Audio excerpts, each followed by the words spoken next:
Broadcasting from the business capital of the world, this is the Podcast Business News Network. Welcome back, everybody. He always comes up with these nuggets of insight that move your life forward if you're looking to up your professional game, whether you are a leader, whether you want to be a leader. Today, we're going to talk about leadership lessons that nobody talks about. I'm intrigued. I'm not even sure where this is going to go. I'm confident it's going to be very impactful because every time we've gotten together, it has been. And this is what he does. He finds those things that we're missing to move our lives professionally forward in terms of coaching. He's an author. By the way, fantastic book called Arrive, Drive, and Thrive, where a lot of what we talk about comes from. Saterman connected his company out of New York City, and he is the CEO, the man behind it. Josh Saterman joins us. How are you doing today? I am excellent. I'm chuckling. I love your intros. You make me feel good about myself. So thank you. They're real, though. That's the thing. When people say, where you script that? I'm like, no, I'm just thinking just based on what we've talked about and what we're going to get into today. Sometimes I have an idea of the direction it's going to go in. I don't, fill in the blanks, and you do that. Today I'm blank. I'm like, there's just one big blank. I don't even know, right? So like we could say we've learned a lot along the way in terms of professional life and leadership. I'd have to think about it. Honestly, I'd have to really apply my brain to that.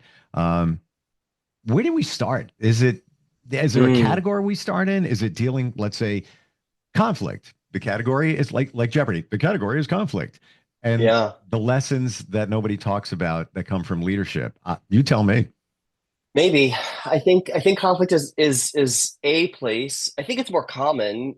I think some of the nuggets I've learned are like a bit under the radar, like where I say it to people and they go, oh yeah, but like it doesn't come to mind. So the first thing I always share with people, leadership life lessons, is if you're in a current senior leadership role and you think back to all of the experiences you've had, there are two buckets that I typically put those experiences in. One is technical skills and one is critical skills, right? Like if you're a doctor, a technical skill is, if you're a surgeon, you better know how to use a scalpel.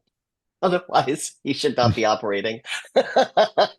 Right? So technical skills, critical skills, active listening, serving as a mentor, understanding your role as a sponsor or an advocate for an employee that works with you or a colleague that works alongside you. So I say this because one of the more popular things I talk about with senior executives when they're feeling less than, everyone as a human has a moment where you might feel less than, right? And I say, well, how many years have you been working on your leadership skills? 30 years in the making, CEOs. He comes to me and he says, or she comes to me, a lot of times it's he, comes to me and says, confidentially, I'm not confident. And please forgive my language. I'm like, well, no shit. Who have you talked about in the last 12 coaching sessions with me that's actually lifting you up? Who's surrounding you with those critical skills, right? So I share that because life lessons or most valuable lessons, or where do we start in this? And some of it is just like take a deep breath. Take a deep breath, right? No matter how high you sit, you still sit on your tush. And so at the end of the day, part one is can you allow yourself the grace of self-awareness? And then can you allow yourself the determination of self-management? And so that's a most valuable lesson I learned very early on, is even though I teach this stuff, I still learn every day. Even though I raise the bar and I achieve that bar, I raise the bar again. And that's not because I'm a perfectionist. That's because we're in growth mindset and we're learning every day. And so I have to start before I even get to trust or conflict or accountability or results, or because that is a most valuable leadership lesson I learned very early on, is humility allows you to have growth mindset. You don't have to have all the answers. You have to be willing to find all the answers. And there's a difference. A friend of mine told me that suggested when I was in having a situation, made some big changes, when you're at your lowest point, you're the most humble. And that's where you're open to receive and get everything that's coming your way and just really absorb it. The thing I'm really taking away here, Josh, the critical skills, it seems like it is critical that we connect. We continue to connect. We Yeah. strive to connect. Don't stop. Many of us, half the week working from home, maybe all the time from home, whatever it may be, keep pushing forward to make those connections. And then I feel that the important thing is the follow up. Yeah, you can go to networking meetings, meet somebody. Hey, how's it going? Maybe somebody who knows somebody. Oh, good. Blah, blah, blah. But if you don't nurture that new connection, it doesn't go anywhere. Um, and what I'm hearing here is it's work.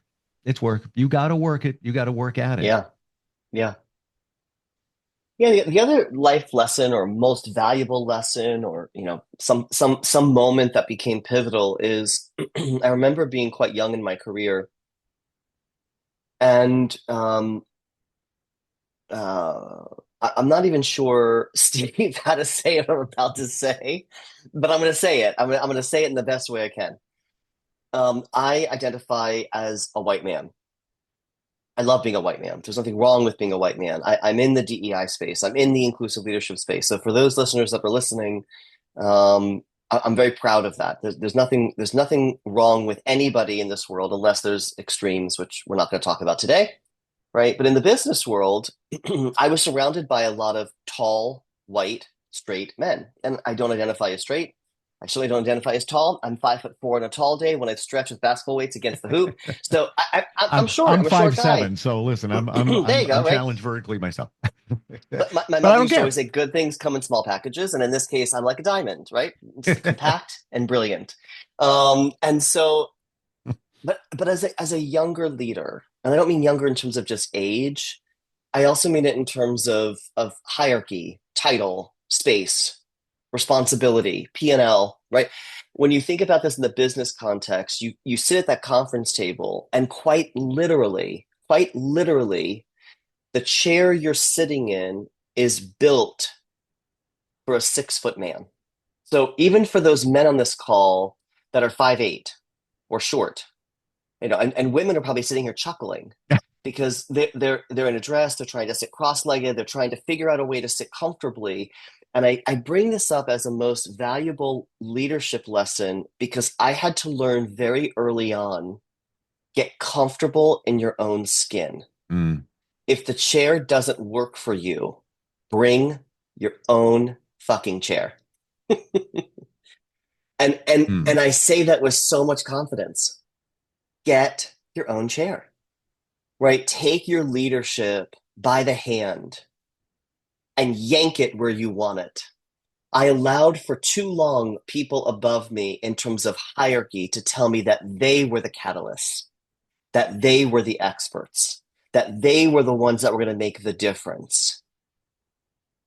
And then I met a mentor of mine after the first mentor of mine that became a sponsor of mine. And she was like 5'2" on a tall day. And I watched her dominate the room. I watched the way she gave and take space. She gave space and she took space. And in that way, there was a little bit of an aha for me around how do I carve out my niche, my spot at that table. And there was room at that table for all. The other thing within that most valuable leadership lesson is I wasn't trying to kick somebody else out of the table in order to place myself at the table. I just made the table bigger.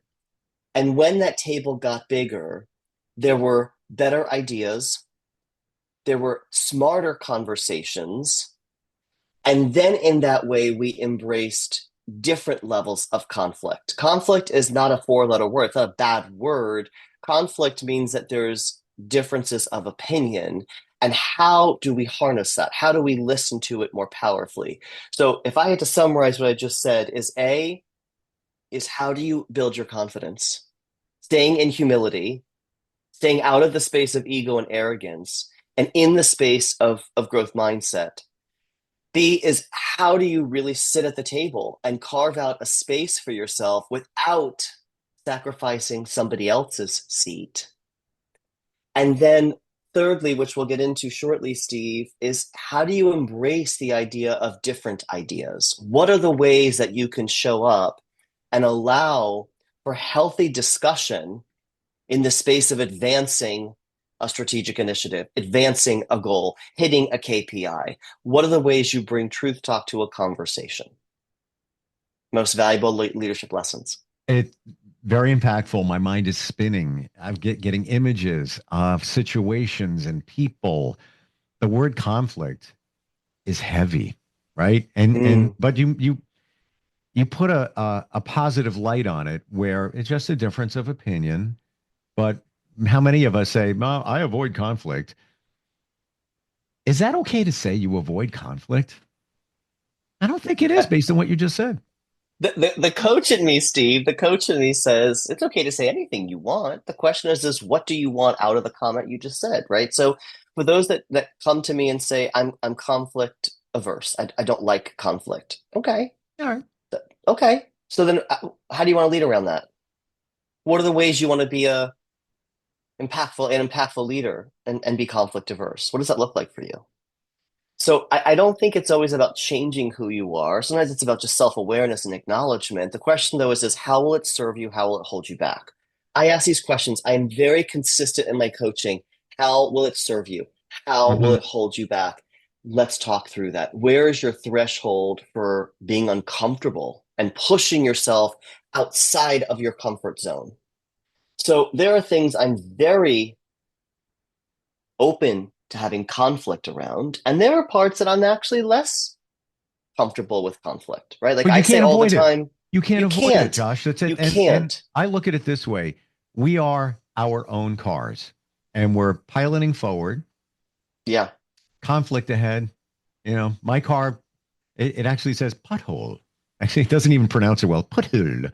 And it's like, sometimes it's right, sometimes it's not, but that means something's up ahead, a conflict. Yeah. So what do you do? So you can steer around it, but you Yeah. can't always avoid it. That's right. So when there's conflict ahead, That's don't right. make a right turn and you're not going to, why would you go around halfway through the city and around the other way because of a situation in front of you? No, you carefully steer around it. So for me, that says you listen differently. If you are not a fan of dealing with conflict, you pull out the empathetic side of you and just deal with it that way, kind of massage it. I want to go back to something you said a few moments ago, and it brought images up of people I'm connected to. One in particular, he's a superstar. He doesn't even realize what he's got. And when he's up doing his thing, he brings it, but he can't get out of his own way. And we have a term in this group that I'm in, those who are supportable. We all say, even to his face, are you supportable? Like we can't, if you're not gonna, if you're not gonna realize where, your challenges are in terms of, he's got focus issues and all. He's a superstar. A million people would want to be him. He's a good looking guy. He's the most dapper dresser anywhere. However, he's got financial issues. People don't know the other side of him, but he just can't get out of his own way in terms of maybe the leadership thing. Do you feel that many of us don't realize what we're holding on to, what we have? We so many great things, but we don't realize it, or we minimize it, or we look in the mirror and say, "Man, I suck." No, you don't, but we don't realize it. You feel a lot of us are kind of walking that direction. You said a couple things that are so powerful, Steve. So let's start with what you just said, and I'll work my way backwards. Number one is, Steve, I have to say, for all the reasons, it's the toughest thing I do as a coach is draw that line between therapy and coaching because I'm not a licensed Mm. therapist, and at the same time, as coaches, for any of the executive coaches that are listening to this podcast, it's one of the toughest things we do is walk that line and try to support people with lack of confidence. In a prior podcast, we even talked about imposter syndrome, right? Am I good enough? Right? That's what that means. Am I good enough? So I don't know where your friend is on this journey of, again, self-awareness, self-management, and in that space, allowing for the grace of both humility and growing confidence. Um, but the reality is that most people, because again, we've got that sage and saboteur sides of our brain, and we're biometrically trained to think first, fight, flight, fright. And so how do you, again, where is it serving you? Where is it holding you back? And how do you lean into that feeling of uncomfortability when that fight or fright or flight starts to settle in? What is the narrative you're giving to yourself? And that's why I go back to when I was, earlier in my career, and somebody would say, "Oh, that guy over there, that guy is a catalyst. He's a catalyst. He's the guy to watch." Hmm. And I would step back, and I would say, I don't want to be that guy. That guy who's 6'4" and from Utah, and like I don't want to be that guy. That's not who I am. So if that's the definition of success, I'm going to keep failing because I can't be that. I have to be me. What is my secret sauce? Where do I show up as a catalyst? Whether or not people around me agree or disagree, right? How do I stay true to myself? So for this individual, for any other folks that are listening or watching, I would start with saying, well, what do you bring? What is your secret sauce? What are the ingredients you offer? That's your specialty. Stay there, grow the crap out of that. Strength-based leadership says, don't start with your weakness. Don't start with your lesser talents. Start with what you bring to a party every single time. Some people bring fruit plates and they make the most delicious fruit plates ever. Some people pick the best wine. Some people know how to make a charcuterie board with the best salami. Some people don't do any of that stuff, but they dress really, really well and they bring amazing party favors. It all adds to the party. It all adds to the experience. Or they What bring is their your secret energy, sauce? or they bring their energy that could be Absolutely. off the scale. You should always bring something to a party. I get that. Absolutely. But if you're that just people love seeing, hey, how you doing? How's it going? Like, geez, bring that on. That's why we start there. We start there because confidence is a real human dynamic. It's not a challenge. It's challenge accepted. Challenge accepted. We're humans. We're going to at times feel a little less than or off or anxious. So then how do you take a deep breath and sort of see through that again without having therapy background or psychology background? You know, as cheesy as it sounds, breathe through it. So when you brought up conflict, what I found myself thinking about is context around conflict. Ryan Holiday wrote a beautiful book that I absolutely adore. Anyone that coaches with me gets a copy, essentially. So you're welcome, Ryan Holiday. I'm supporting your business. Hopefully, you can send Arrive, Drive, Thrive. That'll be nice. But right, but the book is called "The Obstacle Is the Way," and I share that because I love this idea of touching the obstacle, tasting the obstacle, feeling it out, walking around it, looking under it, climbing over it. I like where you said, it doesn't make sense to always make a right turn and go the other direction. And yet, I will say this also, Steve, for those people on our call that are thinking about this idea of conflict, not every conflict needs to be solved for. We have to, as leaders, again, you talk about most valuable leadership lessons. Another mentor in my life, a really amazing author. I have to give credit to her, Mita Malik. Mita Malik has written amazing books. She's another one coming out shortly, um, and essentially what Mita is talking about is this idea of your own decision making. Where do you put up with certain things? Where do you accept certain things? Where do you push back on certain things? Part of conflict is also knowing when to say, this is the wrong emphasis on the wrong syllable, the wrong emphasis on the wrong syllable. As a leader, when do you know when it's emphasis and syllable or emphasis and syllable, and that's going to give you a distraction? When do you know as a leader when conflict is something to lean into? And so let's give some hows. Number one is keep looking for the source and not the symptom. Somebody says to me, Mm. my direct report is not listening to me. What does that mean? Well, I talk to them and I talk to them and I talk to them and I give them all this information and they leave the room and they come back and they've only got 90% of it done. They're not listening. Okay, well, what's the forum like? What are you doing? Well, I knock on their office door, and sometimes they're on a call, or sometimes they're on a Zoom, and I ask them to take a thoughtful pause, and I say to them, right, blah, blah, blah, blah, blah, and I basically I vomit on them. They're in the middle of doing something, and then I leave the room.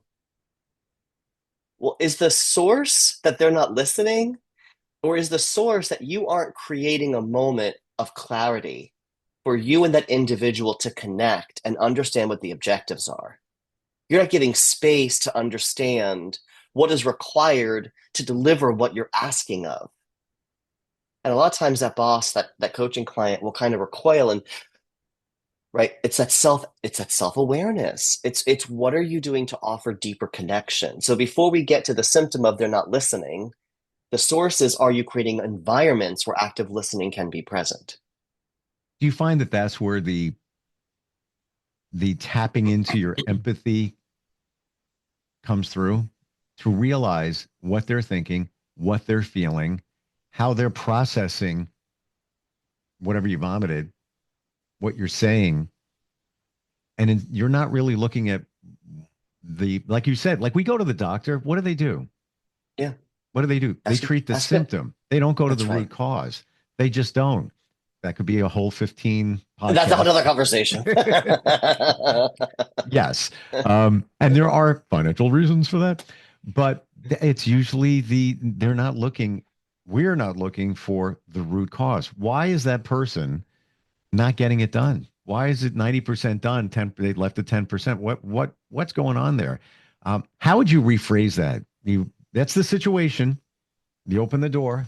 Excuse me, can we talk for just one sec here? What would you say? And again, every situation is different. I get that. If I was sitting in the seat of the recipient of the information, Mm-hmm. and this is again dependent on your boss.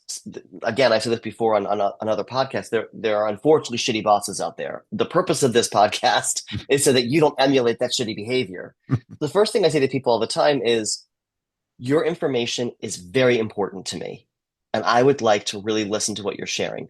I'm right in the middle of a meeting. May I come knock on your door in the next 5 or 10 minutes? I'll try to end a little early to give us some time to sit and chat. I'd like to make sure I'm fully present for this conversation.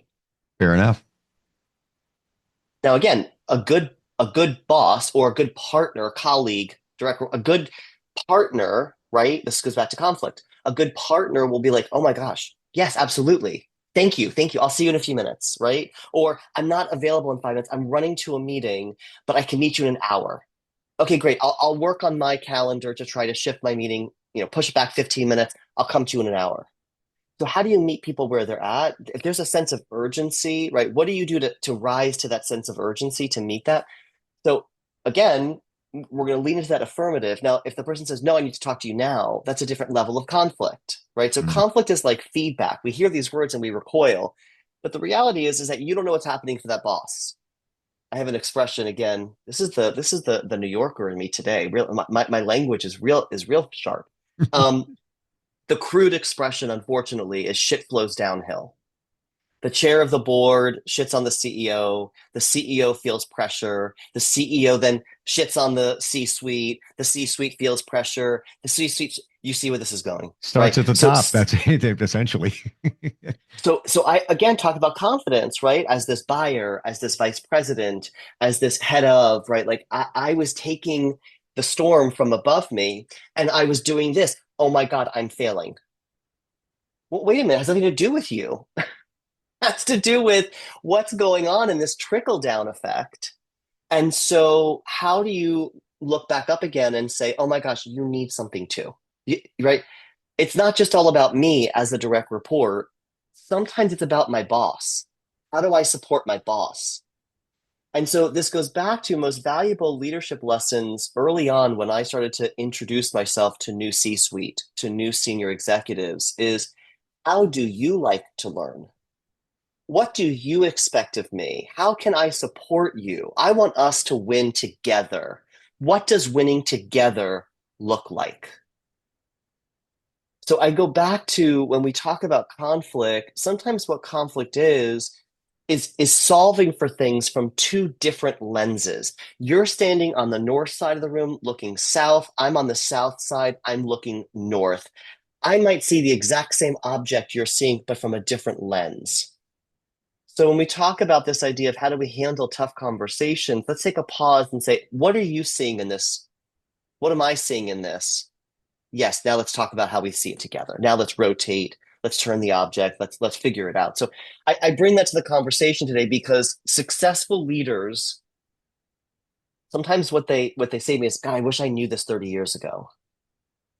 So part of the reason why we wrote Arrive, Drive, Thrive is why do you have to wait as a manager to be the chief X, whatever that is, to be able to learn this? This is not access for the few, right?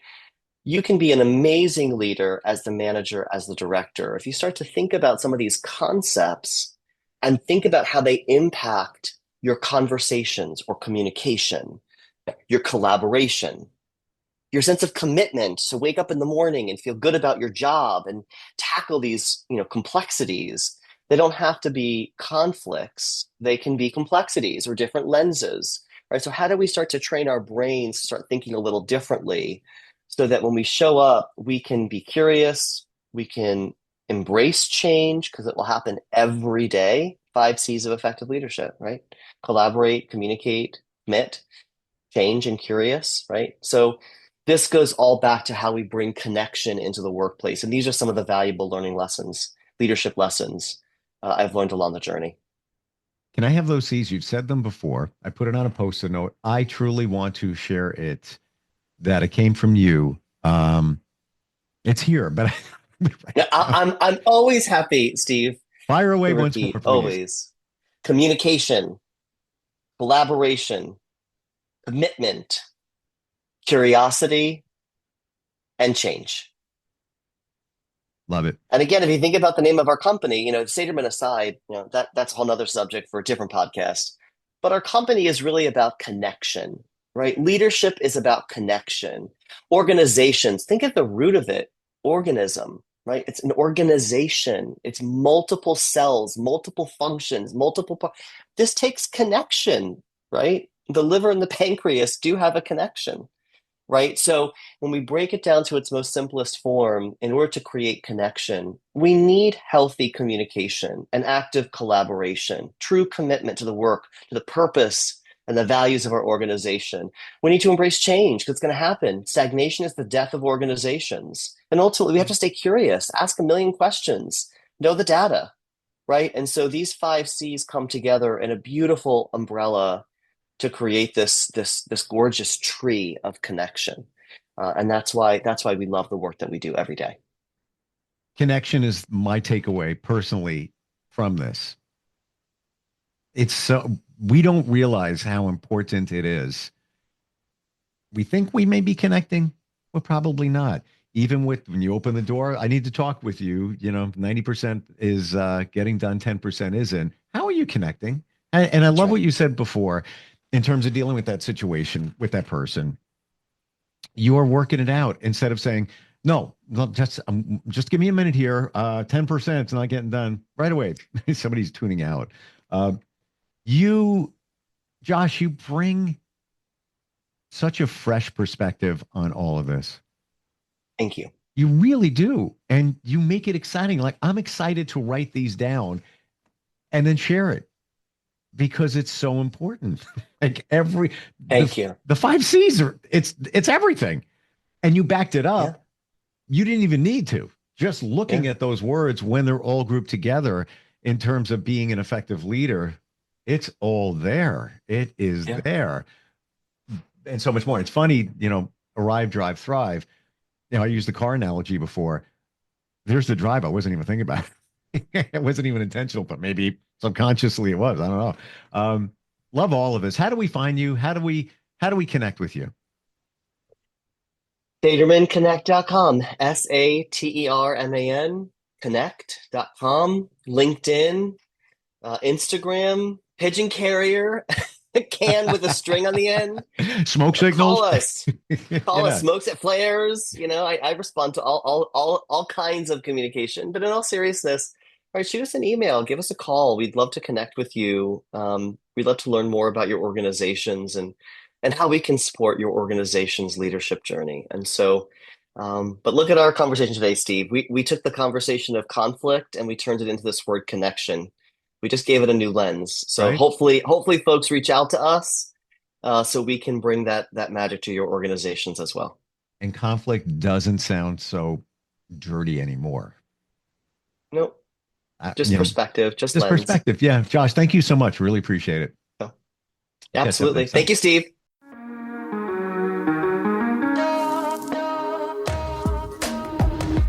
Broadcasting from the business capital of the world, this is the Podcast Business News Network.